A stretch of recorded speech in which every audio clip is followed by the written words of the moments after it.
Hello and welcome to the first game review of VIBUTACA. Today we'll be talking about 6 different games, each one presented by a different reviewer. Our team is composed by Juan David Barahona Torres, Santiago Cadena Osorio, Gustavo Andrés Díaz Gelvez, Daniel Franco Murillo, Juan Diego Galeano Díaz, y Andrés López Arias. We all study audiovisual communication at the University of La Sabana, currently in 8th semester. And this video is an activity for the class Taller de Realización Multimedios, Módulo en Animación, dictated by the professor Rigoberto Sáenz in Juan.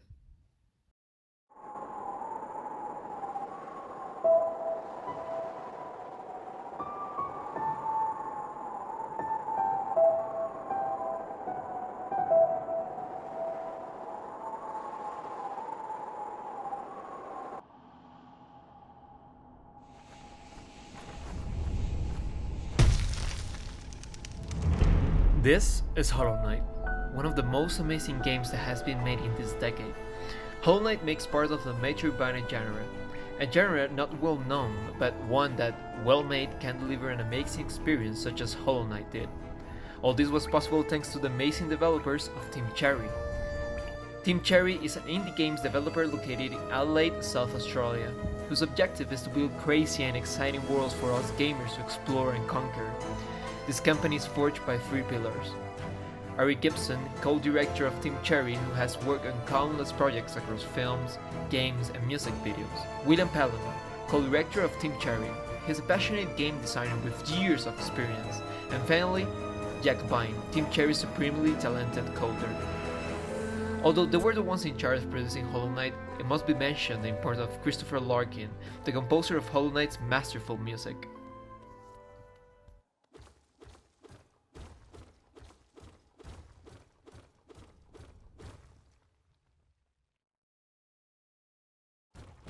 The game starts with an epic welcome to Hollow Nest.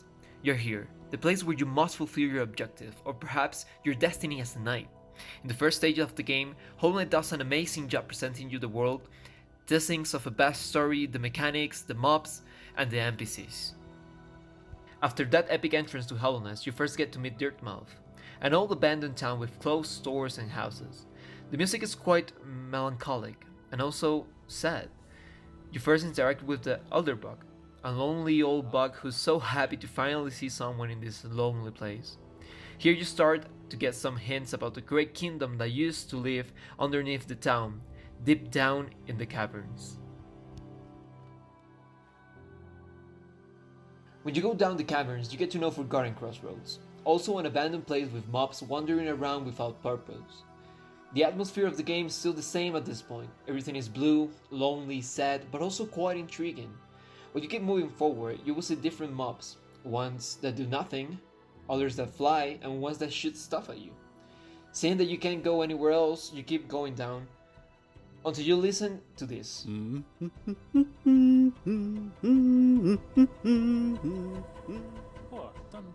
This is the first NPC that helps you. He's also really friendly.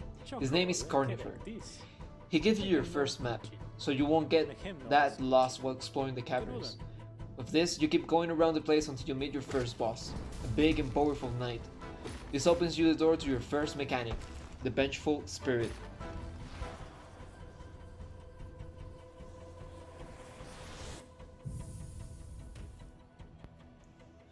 At this point in the game, everything is pretty straightforward. There are places you can't trespass because of the walls being too high for you to jump, dark places you can't see, and struck mobs you can't kill no matter what. This first mechanic is the one that helps you go through the first obstacle, a mob you can't kill from the beginning. When you do this, you discover Green Path, an exuberant green cavern composed of diverse vegetation, mossy valleys, and lakes of acid. The music here encourages the player to keep going deeper into adventure. You keep moving forward, seeing a whole new place, until you see her. A mysterious person that you can't reach, and a path below for you to follow. All this lead up for your first encounter with Hornet, a person that is willing to fulfill her objective and will test you to see your true intentions in this kingdom.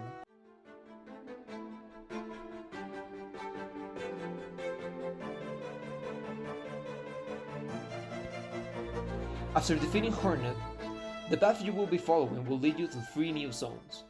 First, the Fog Canyon, which you won't be able to explore all only path through it until you get to meet the fungal wastes, a total new atmosphere with high walls and places to jump off. While exploring this place, you will be having hints about a powerful tribe, that's the Mantis tribe, where you will be able to unlock a new mechanic, the ability to climb walls. This will let you go to a certain spot in the Mantis tribe zone that has a treasure and a lever. This lever opens a huge hole in the ground that leads you to the Mantis Lords, a frenetic boss fight with intense music and overall a total new experience in the game until this point. This is an epic fight with an outstanding music composition.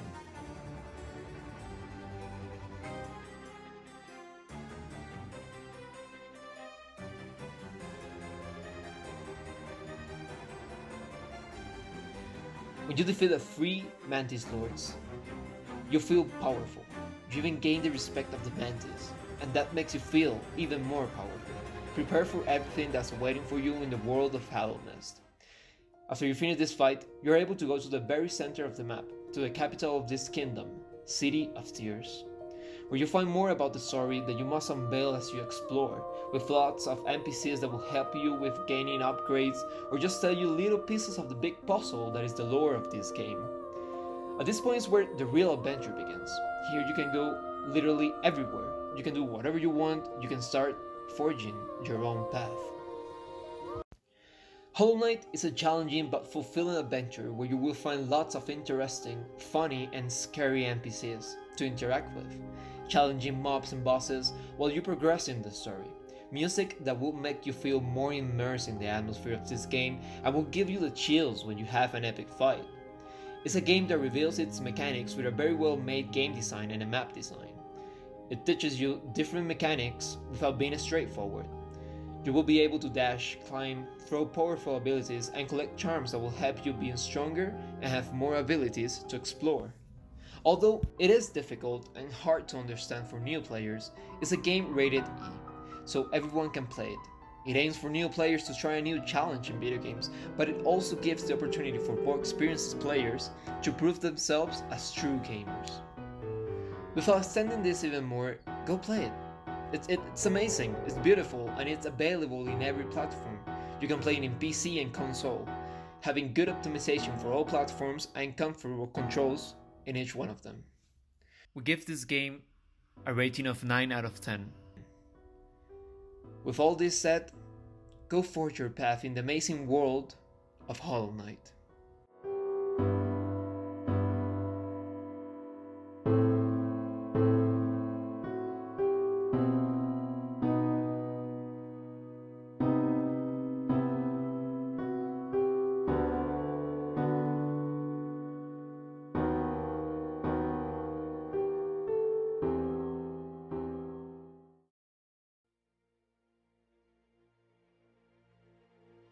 Have you ever thought what it will be like to be in the shoes of one of the most important characters in the history of mankind? Welcome to Sid Meier's Civilization 6, a turn-based strategy game for all audiences who like to win with brain more than with agility. This game was released in 2016, rated E by the ARSB, and is available for PS4, Xbox One, Windows, Linux, Android and iOS systems. Civilization 6 was made by the hand of 2K Games, the same developers of many games like NBA 2K21, Borderlands and Bioshock, in combining with Aspyr Media, the one that brought us AAA video games from globally known franchises as The Sims, Tony Hawk and Star Wars. 2K Games is an American video game distributor, part of Take-Two Interactive, the same owner of Rockstar Games, and was founded in 2005. It has worked with the saga of Civilization since the fourth part. On the other hand, Aspyr Media, another American video game enterprise that is focused on the portability of video games, have introduced to us Mac and mobile version of this amazing game, having done the same with the Mac version of Civilization 5. During the game, you can choose any of the 18 options of civilizations, each with its own set of abilities and a special structure or units, to start your journey through the world domination. Among the options, you can choose the Japanese, Indian or German empire, while you can set the difficulty, terrain size and enemy empires by a random game generation, or choose these characteristics before starting the game.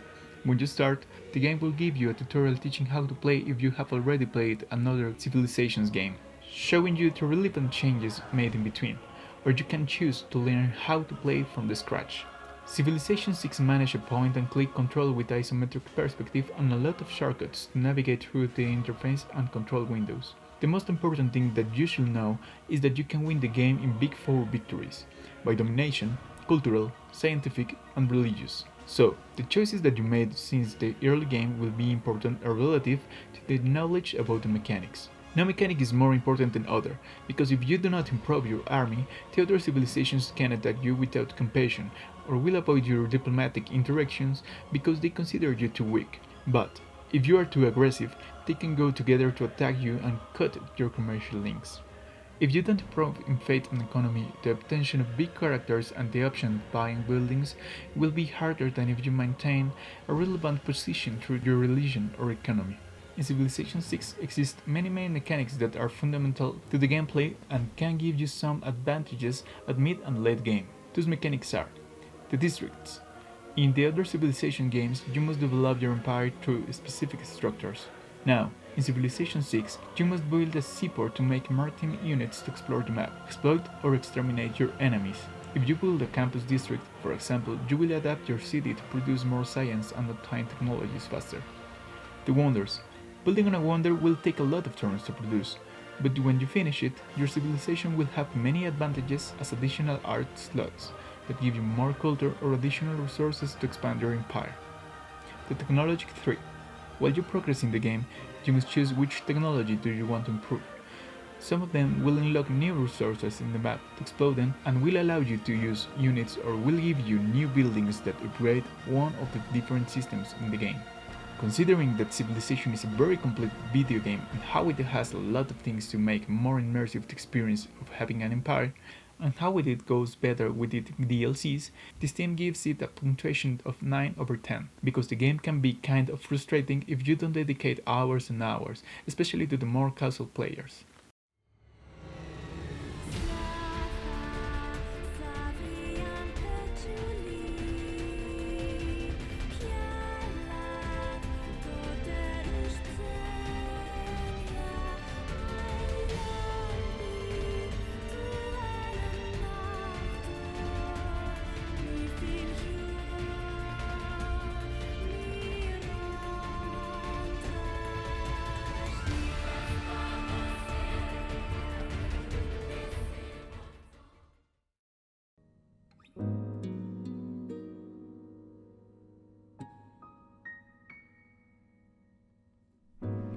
Nier Automata is, without a doubt, one of the best games of the decade. After all, it's one of the works that starts clearing up the blurry line between films and games. Nier Automata is the fifth game in Yoko Taro's masterful series that starts back in 2003 with Drakengard. Being released to the international mature audiences according to the ESRB on March 10, 2017, it created a notable amount of hype given its high availability as it was released on the Xbox One, PS4 and Windows. Before digging into the beautiful experience that is Nier Automata, let's take a moment to recognize the arduous works of Platinum Games, the developer studio behind the game. Created in 2006, Platinum Games is relatively a young developer, but thanks to its skillful team having Atsushi Inaba, creator of Beautiful Joe, and Hideki Kamiya, creator of Devil May Cry, as founders, the company has been able to create really successful games such as the Bayonetta series. Platinum Games has delivered a wonderful set of fighting mechanics and a both beautiful and dangerous landscape for Automata. In fact, one of the reasons of why the game was a success is thanks to the dynamism that Platinum Games brought to the table. One can compare the reception between this entry and the original Nier game to see the impact that the developer had on the game.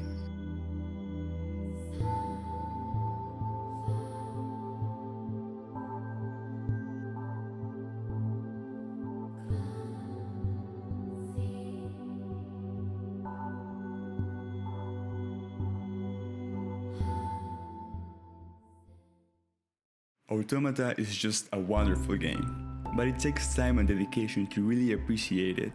One could only focus on the main quest and still have a meaningful experience. Maybe you could reach the first ending A, and call it a day, but man do you miss out. The world breathes and moves and opens up to the player in different perspectives that just loads the game experience with such a meaningfulness. The game starts up really upfront, sending you on a mission to defeat a dreadful enemy. There, you learn that you're a battle-class android, 2B, a soldier from Jorha. the last human survivors located on the moon. You must eliminate all machine life forms as they are part of the army of a race of aliens that invaded the Earth centuries ago. Upon reaching your destination, you meet up with the Yorha Unit 9S, a scouting class android and your now team pair with who you'll be able to play in the future. The first level, filled with 2 boss fights, is the tutorial of the game, in which death means starting all over again. This is a clear message that Nier Automata is a game for experienced players, or those brave enough to learn its mechanics.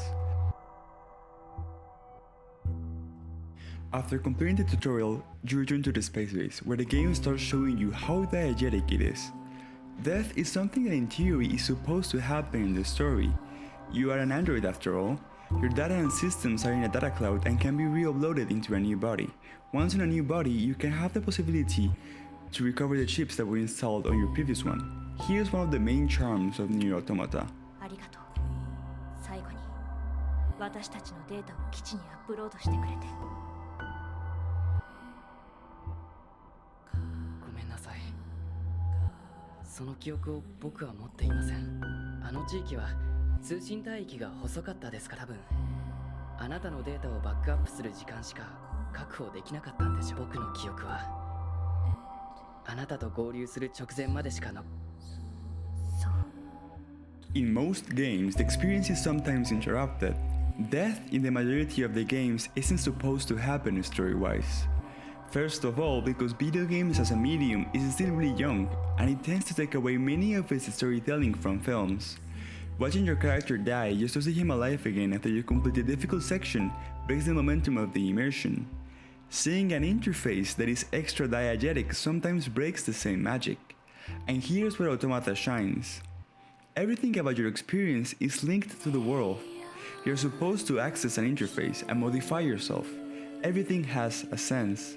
It goes so far as the fact that you can see your operational system in the interface, and removing it means death, as androids can't live without one. In fact, all your fighting mechanics, movement abilities, and HUD are linked to this narrative interface. If for some reason you can't attack at a given time, it's because Yorha didn't allow you to. This is the reason of why Automata is an important game to the medium. All its elements cooperate to tell you a story. You are supposed to manipulate things and die. You are supposed to see information in your HUD. And you are supposed to access a menu in the story. The moment where gameplay and menus become part of the narrative is the moment where video games become its own medium. もしもーし、聞こえるように調整お願いします。僕これで問題ありませんか？ Continuing with the immersion, the combat consists in different combos that you can achieve by mixing your weapons, programs that act like a secondary fire, and special abilities. All of these elements open up a huge window of possibilities for the player to explore and master, but the combat varies depending on the character you're playing as. 2V uses 2 weapons as she's a battle type. 9S, on the other hand, is a scouting unit. Instead of using a secondary weapon, he has the ability to hack things. The interesting part is that you can only do some things with 2V and other things with 9S.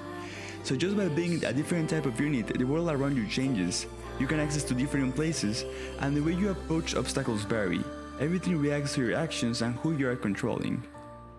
This can also be seen in the many variations of gameplay. Nier Automata is an action RPG, but it also offers a bullet hell-like section, a puzzle one, and a shoot 'em up. These 3 vary depending on the character you are controlling. This brings us up to the next main point, the story beyond the first ending. As implied before, Nier Automata has a notable number of endings, one for each letter of the alphabet as a matter of fact. However, the main endings or routes are A, B, C, D, and the true ending, route E. The playthrough from routes A and B consists of the same story, but from 2B's perspective, A, and 9S's, B. The route from C and D is the continuation of the previous route, the endings being a player choice, and finally ending E being achieved by replaying the end route of C and D and choosing the other option. However, the most brilliant of the routes is ironically one of the most criticized, route B. Some of the main opinions towards the route B is that it consists of the same events as A. That is not the case. As we said before, playing as a different character changes the world around you. 9S is a special unit and it gives you experience a new look. After being the same bosses, you are bombarded with new information. You understand your enemies for the first time. They are no longer weird machines. They are beings that are trying to understand the purpose of their existence, just like you. This serves as a masterful narrative turning point and introduces you to the themes displayed on routes C and D. As a final regard, the music composed by Keiichi Okabe and Keigo Hoashi is phenomenal. The soundtrack is filled with songs that vary depending on the mood of the story and what you're doing. A perfect example of this is the 8-bit version of the songs when you enter the shoot 'em up section. The music, sometimes calm, sometimes dynamic, sometimes sad and melancholic, makes playing Nier Automata a must-play with headphone games. For its innovative storytelling, compelling music, and entertaining and deep mechanics, Nier Automata receives a 10 out of 10. Oh, by the way, a gamepad is highly recommended, if not, prepare to suffer. Glory to mankind.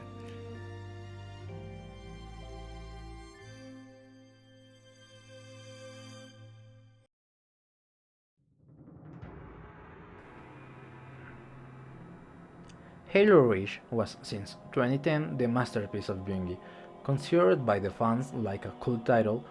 As a video game developer, Bungie were founded in May of 1991. Their first games were Minotaur, The Labyrinth of Crete, Marathon, and Myth. Microsoft acquired Bungie in 2000, and its project Halo Combat evolved. By the end of the Master Chief Saga, the Reclamator Saga was assigned to 343, after the departure of Bungie as the main developer studio of Halo. 343 Industries was created by Xbox Game Studios as a division of Bungie, destined to the production and the development of Halo games. 343 Industries also works in the development of Halo 4, Halo 5 Guardians, and the remastering of Halo Combat Evolved and Halo 2 Anniversary. Later, as a reward for launch mistakes, it was included in 2014 the game Halo 3 ODST. In 2019 was announced the remastering of Halo Reach as a part of a big update of Halo the Master Chief Collection and his arrival to PC. Halo Reach is an American shoot-'em-up first-person shooter. Shoot-'em-up is a subgenre who talks about the aliens versus humanity wars and a lonely wolf fighting against them. Created and rated for teenagers and young adults, ESRB rated Halo Reach Mature plus 17 because this game is rawer than the other games of the franchise, showing occasionally characters being impaled on glowing swords.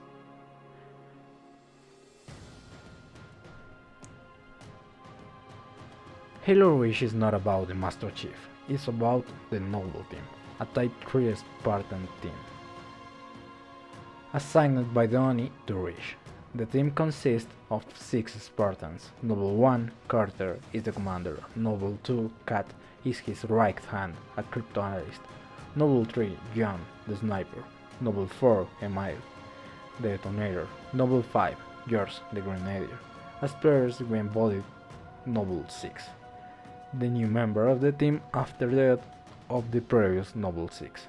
They look after a compound of military and research building in Reach, finding out that they're being invaded by the Covenant, starting the Winter Contingency, a UNSC protocol who specifies how human colonies must fight if Covenant finds them, protecting research places, and how to evacuate the planet. The Covenant, or the Pact, is an alien alliance whose purpose transcends the Great Journey. They think humans are a pagan species, thus they start a war in the human colonies. Some species belonging to the Pact are Grunts, they are the common soldiers, the Elites, they are the Capitan or Zealots, the Jackals, they are their Scouts, the Brutes, they are the Shock Infantry, and the Hunters, they are their Siege. Halo Reach have 11 missions, of which just one is played out of the planet. It's the only Halo game where it is possible to pilot a spaceship and live a space battle against Phantoms and Banshees, a Covenant airships. More than a masterpiece, this is a very good game with a very good gameplay and a memory of the fallen heroes, the fallen Spartans, and all the fallen ones who chose Halo. Remember Rich.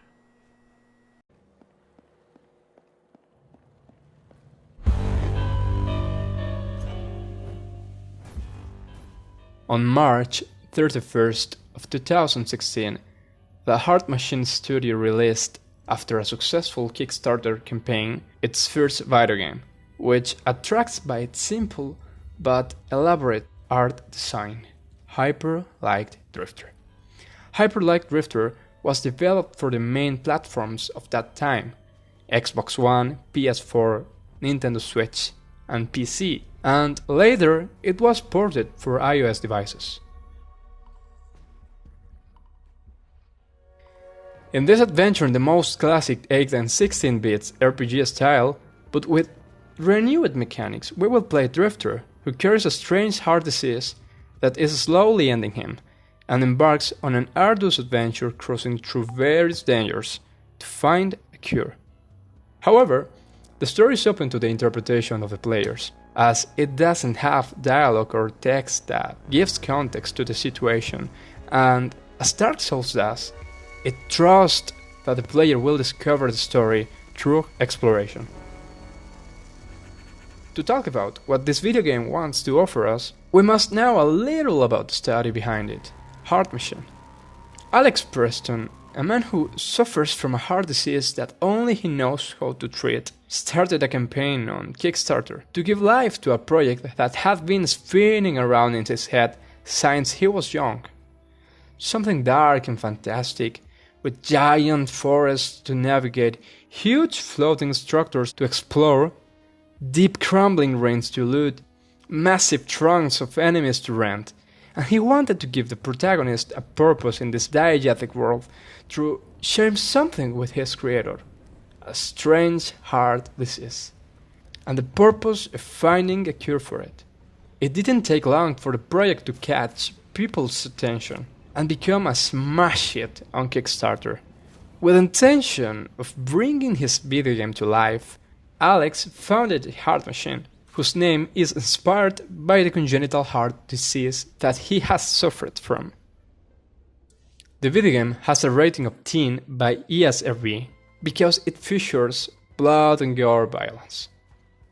From the beginning of our adventure, we witness the disease that attacks our protagonist, Drifter. We see him fall, cough blood, and lose consciousness every time we move towards our goal. And while we are in the midst of this constant fight to survive, we go through a deteriorated world where we discover the remains of other civilizations that perished, and the corpses of all kinds of creatures.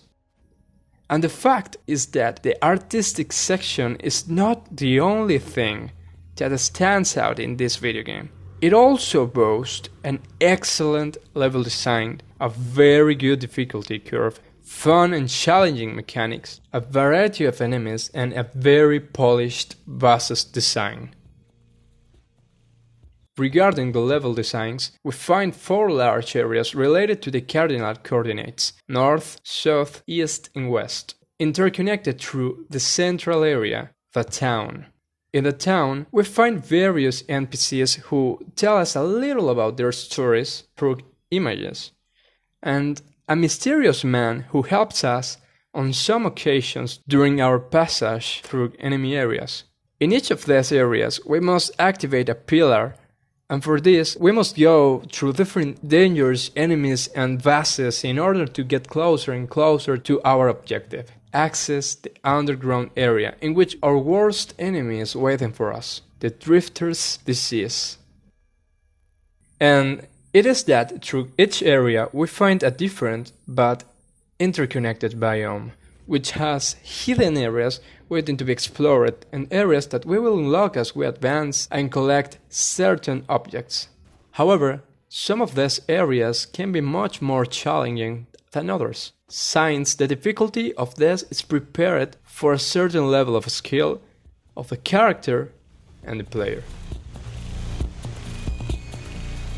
And that is where another key aspect comes in, the difficulty. In Hyper Light Drifter we have short and long range weapons, and Drifter's skills that will be unlocked through the collection of models scattered around the map and acquiring them in the different shops and the town. In addition, each enemy has its very marked combat pattern and style. Some have more variety of movements than others, and some special attacks. However, the greatest strength here are the bosses, which test skill, patience, time management, and administration of the medicine by the player.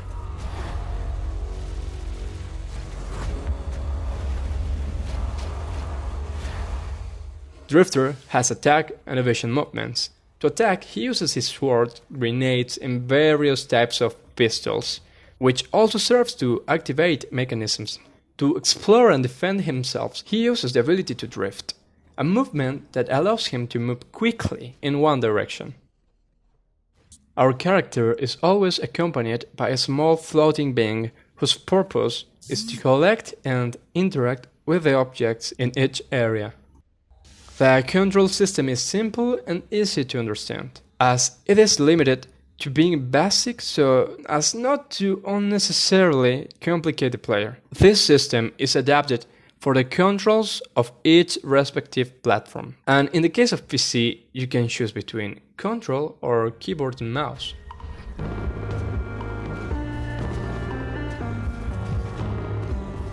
As for the duration of the game, it has about 10 hours of play, but it can be reduced if we go directly to the objectives.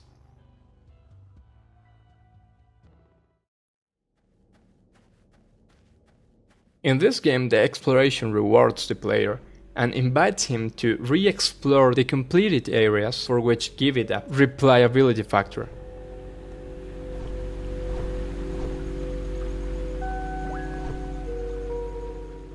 It also doesn't have online multiplayer, but it does allow you to play cooperatively with someone else, given the opportunity to draw a shadow of the drifter that a second player can control.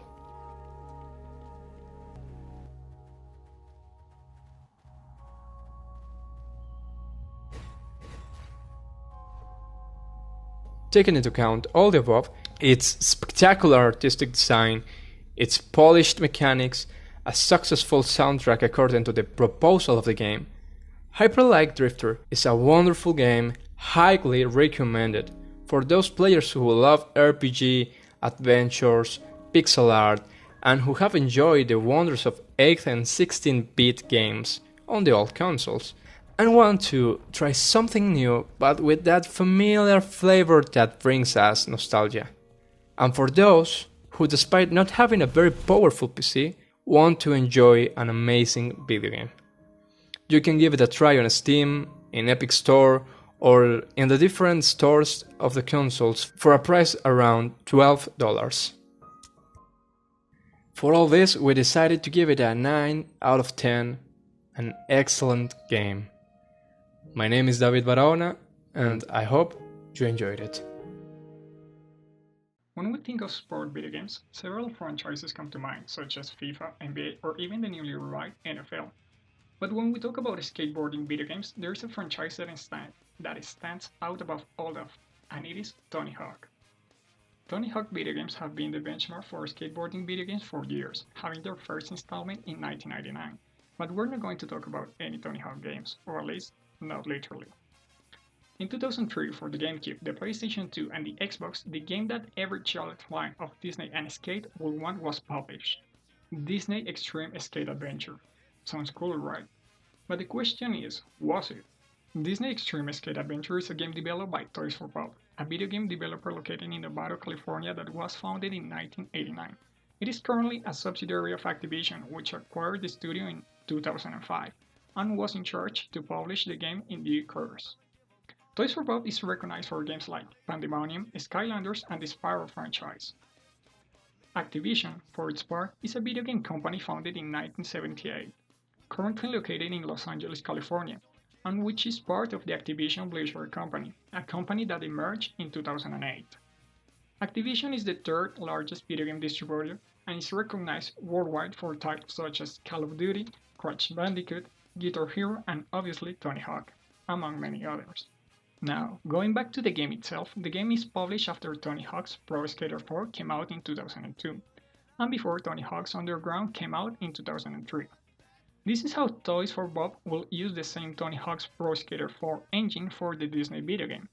This graphic engine was called Renderware and was used by the Neversoft Company, another video game developer who was in charge of the Hawk game. This graphic engine was developed to find a solution to the problems presented by the PlayStation 2 graphics programming, and it also had the advantage of being multi-platform, running on Windows, Mac OS, and most of the consoles available at the time. Now, getting into the video game itself, Disney Extreme Skate Adventure, like the skate games on which it is based, is a simulation video game with non-linear gameplay. The game has 3 Disney franchises, Toy Story, Tarzan, and The Lion King, adding as well real children as characters because of a competition held by Activision, used for promotion too. It also has the option to create your own human skater, modifying his clothes and appearance, including the board, with a few options provided. The objective of the game is to complete different challenges, missions, achievements, call it what you want, in different scenarios. As the challenges are completed, the other scenarios' characters' movement and accessories will be unlocked for your character, the human, not the Disney ones. Those do not change. These challenges vary depending on the map and are given by NPCs related to the franchise map, such as Ham in Toy Story or Scar in The Lion King, to give a few examples. Apart from the maps of the franchise, there is a map called Hollywood, which is the real world, the world of humans, and in which you can only play with real characters. This map has the option of transporting the character to the various franchise locations by going through a film tape icon, but Disney characters are limited to the franchise maps only. A random fact is that McDonald's and Nokia make an appearance in the game, not only as a product placement, but as a central part of 2 of the missions that the player must complete in this scenario. For each franchise, there are 3 stages and 4 playable characters, although at the beginning you only have access to 2 characters per franchise as well as a single map of each. These characters in the game are, in the case of Toy Story, Woody, Buzz Lightyear, Jessie, and Zurg. For Tarzan, Young Tantor, Young Jane, and Young Turd. And for The Lion King, Young Simba, Young Rafiki, Timon and Pumbaa, and Young Nala. Regarding the controls, again, it's the same as Tony Hawk, but simplified. The mechanics are to jump and do tricks depending on the buttons and the position in which the character moves, but the Disney game has a very limited number of tricks that are practically done by itself, although you can activate the Pro controls which give the characters a little more freedom, feeling a little more like a Tony Hawk game. Apart from the tricks that come by default, there are 3 special tricks that are unlocked as you complete different challenges in the scenarios. Speaking of unlocking, the game has cheat codes that allow you to unlock all the locked items, the maps, the characters, or collectible for your skater. One of the unlockable items is a promotional video that includes snippets of the competition that Activision held to include the child skaters in the video game. Another one is a pair of clown shoes that reference Ronald McDonald's, although it is not said in the game. The game experience is entertaining by itself, but it is reinforced by the game's soundtrack, which is quite upbeat, although a bit mature for young audiences. The game's music is more people who were in their teen years, who will probably play a Tony Hawk game instead of this one. Some of the songs are Where's Your Head At by Basement Jaxx and Pacific Coast Party by Smash Mouth. But it is also true that with only 13 songs on the soundtrack, it can become somewhat annoying, affecting the gaming experience negatively. Although, the Xbox version has the possibility of including your own music through the internal memory of the console. So, simply put, Disney Extreme Skate Adventure is a Tony Hawk video game, but for young children and with Disney characters. Of course, although the target audience are kids, the game has an ESRB rating, showing that it is a game for all ages, and no matter how old you are, you can enjoy it. Well, you might get bored of it very quickly because of its simple mechanics, but after all, and taking into account the year of its release and how entertaining it was for the younger audiences, we gave it a solid 8.